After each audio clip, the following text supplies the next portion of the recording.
nuclear waste warning messages are intended to deter human intrusion at nuclear waste sites long into the future, within or beyond the next 10,000 years.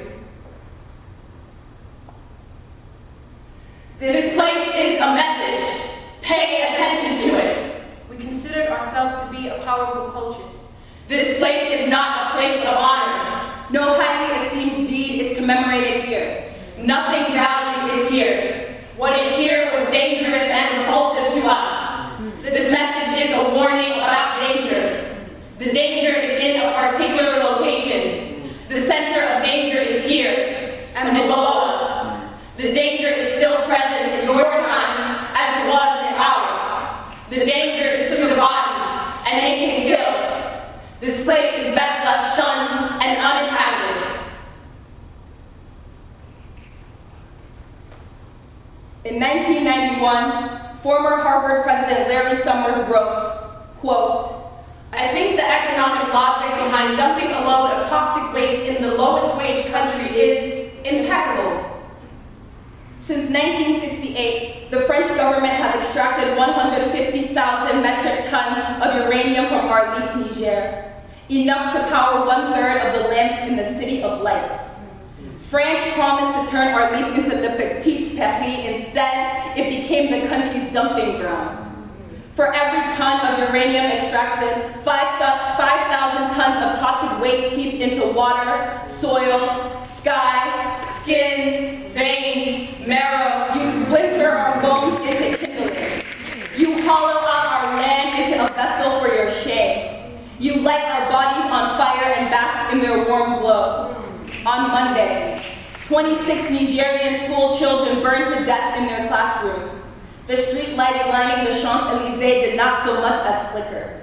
1 million tons of toxic waste from Japan's Fukushima disaster are scheduled to be poured into the mouth of Korea's waters. My grandmother watches from a window of a hospital room in Busan, and I think I heard the sound of Jeju Island losing her firstborn. An energy refinery for North Dakotan crude oil burst into flames in South Philly the same year I graduated.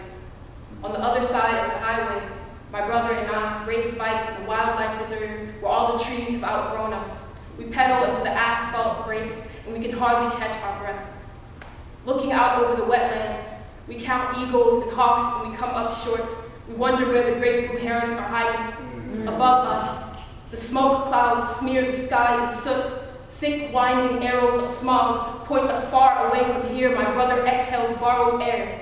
We try to laugh about it in the same way that we used to, but we come up short. Each breath trips, and tangles in his throat. I've forgotten how to make light of deadliness when our lungs still collapse beneath its weight.